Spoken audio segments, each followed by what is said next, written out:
Hey, welcome to Graphic Policy Television GPTV. I'm Brett. In my hands is an early review copy of The Devil That Wears My Face #1. Now, this is not going to be the full presentation of it. This is one of the cool things I get for running this channel and sites is early previews like this.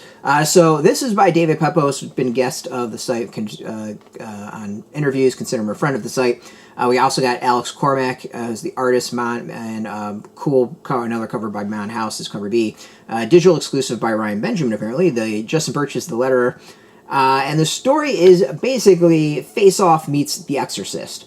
That pitch line alone got me interested in this. Not because of the Exorcist part. I've said many, many times, I'm not really a horror fan. I appreciate The Exorcist, but that's kind of like maybe the line of the horror I like. Plus, living in DC, been up and down the Exorcist stairs, so, you gotta appreciate that. But I think Face Off is just one of those 90s cheesy movies that is just on such another level of cheese, it's kind of hard not to enjoy it. So taking a classic movie like The Exorcist and mixing it with just Hollywood cheese feels like such a brilliant thing. And Pepose, if you haven't read his previous comics, he does this amazing job of what I'll call the remix. And taking things that we expect in comics and just twisting it in ways. Spencer and Locke was one of his earliest hits, and it was basically Calvin Hobbes, except in this case, Calvin is like a jaded detective or cop, if it's been a while, and then Hobbes may or may not be his imaginary partner that is like a tiger that might be a stuffed animal. Really, really, really good. He's currently been crowdfunding twists on The Wizard of Oz, which has been solid, where Dorothy is a Vietnam vet and Oz is like at war. He did great run with the Avengers, like just currently doing some stuff with Moon Knight. Just really talented. Gonna be doing the upcoming Punisher, which I can't wait for because I'm fully expecting a really cool remix. So on to this comic. Going with that is like that's what I'm expecting. This is what he's known for, and it's solid. And I think what actually is really good is while the concept is a remix, at its heart is straight up horror. There's a tension to it. There's a build to it. Even the concept, when it gets to the end, it's done in a really, really well way that it doesn't feel like, all right, that's it. We knew this was coming.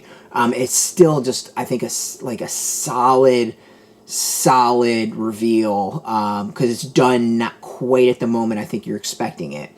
The art's really good with there's a mood to it that I think that fits the story really well. It's just really well executed, and that's kind of what I expect from this team. Cormack does great horror. Has done some stuff with IDW, has been solid. I'm trying to think the other publisher, and I'm totally blanking on the name, and I feel really bad. It does Sync and all that. I'm like, I can't believe I'm blanking on the publisher's name. But Cormack has done like really, really good horror comics, so like I know the look of what to expect for that, and it's a really good mix. It's one where it's like it's dark, it's moody. There's like the way the demons are presented, I think, are really good. There's this great use of when the reveals are there. Like it's just a solid reveal of this being like tortured. We get like the demon here, which is kind of like just feels like not a natural demon, but more like the stories you hear of angels with like whatever 100 or 1,000 eyes or whatever it is. It's good, and I think what also is really cool is the setup to it is like their pope is dead, so the church is kind of like fumbling, and they need to do something, so they like get sent down this. Like it's just really well thought out, as opposed to like, hey, we heard about this kid and this priest shows up. No, there's a lot more to it, so which makes it all very intriguing to see where it's going to go, because the church itself is basically in a shit show at this point. So. With having a priest running around with a demon inside, like, where's this going to go? Overall, really good, really well done. Solid debut. Like, if you like horror, if you like the movie Face Off, this is a great, like, you can enjoy it for either of those things. This is out in October. Highly recommend this. I think this is one to definitely put in your pull list. You hopefully won't be disappointed. Like, it's good. It's really, really good. And again, this is from someone who's not the biggest horror fan, but I enjoy Face Off. I enjoy my 90s cheese. Con Air, Face Off, all that stuff. It's cinema brilliance. We can debate about that at some point. So pre-order this. Go hit up your comic shop and go get your copy. We've got, of course, a link underneath this video with putting your zip code. It'll tell if a comic shop is near you. No shop, no problem. We'll have some other links where you can purchase your own copy or pre-order your own copy. Those most likely will be affiliate links, so you do get a small percentage by doing that. You'll support our site. And, of course, I want to thank Mad K for hooking us up with this review copy. We really appreciate it.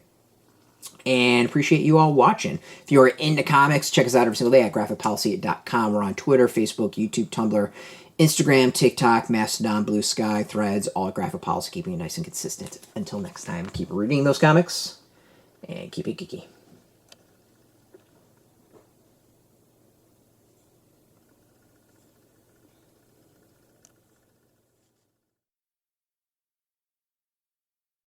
Hey, thanks for watching the previous video from Graphic Policy Television. Just by watching, you help support our site. Thank you so much. Now, if you're watching these videos, you probably care about geeky things like movies, television, comic books, toys, games, video games, you name it. You can go and subscribe right now to our YouTube channel to stay in touch and catch all the new videos, or check out our website at graphicpolicy.com. There's a nice link on this end of the video. But as always, thank you for watching. Keep on rocking and keep it geeky.